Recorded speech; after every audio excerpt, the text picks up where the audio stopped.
अस्सलाम वालेकुम। मैं सिर्फ मुख्तसर बात करना चाहती हूँ, मगर मैं आप सबकी तवज्जो एक बहुत ही अहम नुक्ते पर लाना चाहती हूँ।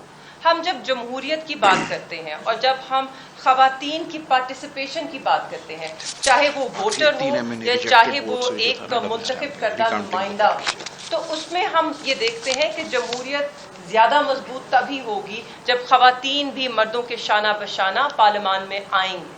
अब 8 फरवरी को क्या हुआ? सबसे पहले तो पाकिस्तान तहरीक इंसाफ वो जमात है जिसने 21 ख़वातीनों को जनरल सीट्स पर नॉमिनेट किया, वो इलेक्शन लड़ी। मगर हम क्या देखते हैं कि उसमें से अक्सर ख़वातीन को असेंबली से हेरा फेरी के ज़रिए बाहर रखा गया, फॉर्म 47 के ज़रिए बाहर रखा गया। सिर्फ 5 ख़वातीन हैं जो तहरीक इंसाफ की नुमाइंदगी कर रही हैं पार्लियामान में, मगर हम में से 9 ख़वातीन हैं जिन्होंने इलेक्शन ट्राइब्यूनल्स में अपने पिटिशंस दायर किए हैं। इनमें से सबसे आगे हैं डॉक्टर यास्मीन। आप सब जानते हैं पतान ने उस हल्के का चिट्ठा खोलकर आपके सामने रख दिया कि वहाँ क्या हुआ।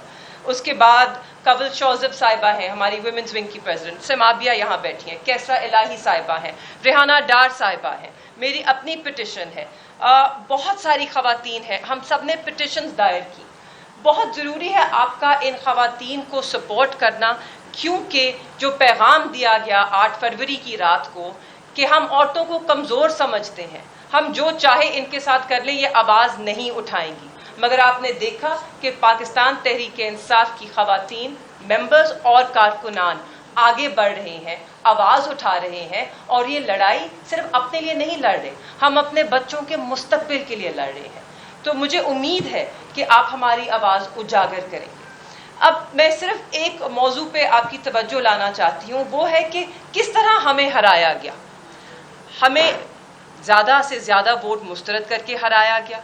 जब हम रिकाउंट्स की एप्लीकेशंस लेके गए तो हमारी रिकाउंट एप्लीकेशन एंटरटेन नहीं की गई।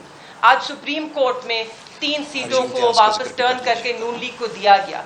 बट हम कहाँ जाएं? मेरा काजी फायज ईसा चीफ जस्टिस साहब से ये सवाल है कि हमें इंसाफ कौन देगा जिन लोगों की रिकाउंट एप्लीकेशन ही आरओ साहिबान ने गवारा ही नहीं किया कि वो एक्सेप्ट करें। मैं आपको बताना चाहती हूँ कि मेरे हल्के में 16,500 वोट जो है मुस्तरद किया गया।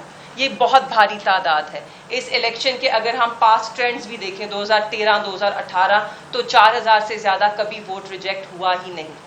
ये 16,500 में से 12,500 एडिशनल रिजेक्टेड वोट है, जो फॉर्म 45 और 47 में फ़र्क है। ये 12,500 वोट, यहाँ पर मेरे पास 40 पोलिंग स्टेशंस हैं, जहाँ से आप देख सकते हैं कि इसमें एक वोट जो है वो सिर्फ एक नुमाइंदे का था, वो मेरा था, उसे मुस्तरद किया गया।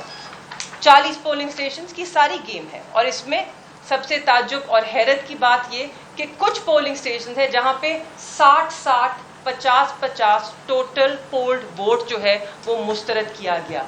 तो आप मुझे बताइए, क्या हम इसको इलेक्शन बुला सकते हैं, या जैसे सरवर बारी साहब ने कहा इसको कोई और ही नाम देना होगा? ये सवालात मैं आपसे करना चाहती हूँ और मुझे उम्मीद है कि आप ये सवालात उठाएंगे। और अब यहाँ पर बाकी जो लोग बैठे हैं वो भी आपको बताना चाहेंगे कि उनका आंखों देखा हाल। शोएब शाहीन साहब, अगर आप पहले बात करें।